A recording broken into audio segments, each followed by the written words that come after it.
Good morning. This is All India Radio, Kohima. The morning news read by Jonas Yantan. The winter session of Parliament begins from today. A meeting of the government with floor leaders of all parties was held in New Delhi yesterday to ensure the smooth functioning of both houses of Parliament. Parliamentary Affairs Minister Prahlad Joshi said the government is always ready to discuss on the floor of the House any issue as permitted under rules of procedure. Joshi also requested all parties for cooperation for the smooth functioning of the House. In view of reporting of the new variant of COVID-19 named Omicron, Union Health Ministry has revised guidelines for international arrivals in India to be effective from 1st December. The ministry has mandated submitting 14 days travel details, uploading negative RT-PCR test reports on the Air Suvidha portal before the journey. The RT-PCR test should have been conducted within 72 hours prior to undertaking the journey. As per Health Ministry's guidelines, travellers from countries at risk will need to take the Govt test post-arrival and wait for results at the airport. Travellers from countries excluding those countries at risk will be allowed to leave the airport and shall self-monitor their health for 14 days. A subsection 5% of total flight passengers shall undergo post-arrival testing at random at the airport on arrival. The cost of the testing of such travellers will be borne by the Ministry of Civil Aviation.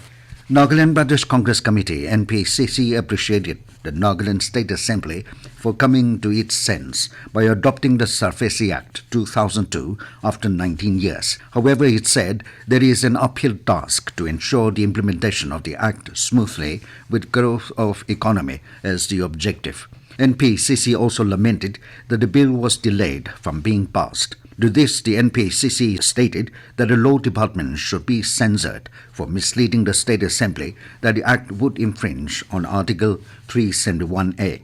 Terming that misleading the Assembly is a serious offence, the Congress Party advised the government to fix its responsibilities, not to repeat such in future. Minister of State for Defence and Tourism Ajay Pad yesterday visited a family of Kargil war hero Captain Negezhako Kinguruse at his home in Kohima. Captain Negezhako Kinguruse, who hails from Nirhama village in Kohima district, made supreme sacrifice for the nation in Operation Vijay. He was conferred with the nation's second highest gallantry award, Mahavir Chakra. During the visit, the minister conveyed his gratitude by felicitating the family and assured support to the family members. Earlier, Pad was briefed by the senior military leaders on his arrival to the state on Saturday. The minister also interacted with the troops and commended them for their professionalism and high morale. A mass social work will be conducted tomorrow in Kohima district with the involvement of all state government employees, the ward, colony, village functionaries and the general public. Deputy Commissioner Kohima Gregory Tajavele in a circular informed that the social work is being conducted in view of the celebration of Statehood Day on 1st of December and the Hornbill Festival. It will start from 6 a.m. onwards.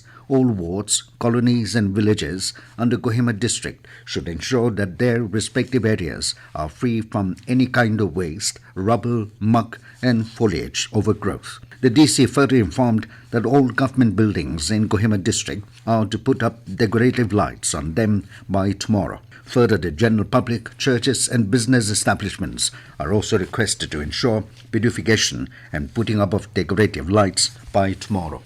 And as India achieved a milestone of vaccinating 100 crore people against COVID-19, All India Radio salutes all the people, doctors, nurses and others who make this possible. Even though the country has achieved this feat, we caution our listeners that the battle against COVID is not yet over.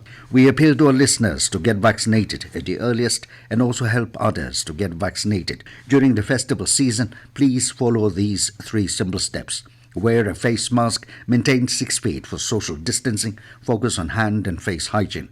For any COVID-related information and guidance, contact national helpline numbers 011-2397-8046 and 1075 and state helpline number 1800-345-0019. With that, we come to the end of morning news. Have a nice day.